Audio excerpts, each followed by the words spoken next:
আমাদের এই কর্মপরিকল্পনাটাই আমরা ২৪টা অংশে ভাগ করে আমরা দেখেছি। আমরা এই আগামী নির্বাচনকে সামনে রেখে, জাতীয় নির্বাচনকে সামনে রেখে আমাদের কর্মপরিকল্পনাটাকে আমরা মোটামুটিভাবে ২৪টা ভাগে ভাগ করে আমরা আমাদের কর্মপরিকল্পনাটা প্রস্তুত করেছি। এই কর্মপরিকল্পনাকে রেখেই আমরা অতীতেও যে কাজগুলো করেছি সেখানে এই কর্মপরিকল্পনার ভিতরে অন্তর্ভুক্ত আছে এবং আগামীতে যে কাজগুলো আমরা সেটা সম্পন্ন করব। একটা বিষয় এখানে বলে রাখা প্রয়োজন, যে কর্মপরিকল্পনায় যে কাজগুলো আছে উল্লেখ করা আছে, এইটা একটার সাথে আরেকটা সম্পর্কিত। কাজে কোনো কোনো ক্ষেত্রে দেখা যাবে যে একটা সম্পন্ন না হলে আরেকটা শুরু করতে পারছি না, আবার কিছু কিছু জিনিস আছে শুরু হয়েছে কিন্তু একটু বিরতি দিয়ে আরেকটা কাজের সাথে সম্পর্কিত হবে।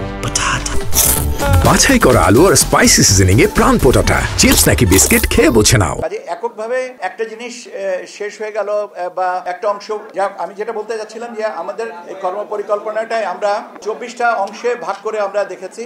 তার একটা হচ্ছে অংশীজনের সাথে সংলাপ, এটা আমরা শুরু করার ইচ্ছা আছে আমাদের সেপ্টেম্বরের শেষাংশ থেকে। আমরা ১ থেকে ১.৫ মাস সময় নিব।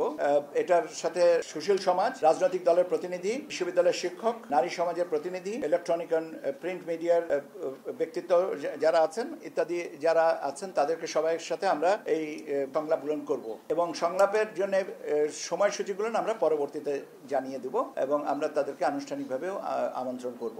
এটা আমরা সেপ্টেম্বরের শেষে থেকে শুরু করে নভেম্বরের ১ থেকে ১.৫ মাসের মধ্যে আমরা কমপ্লিট করব।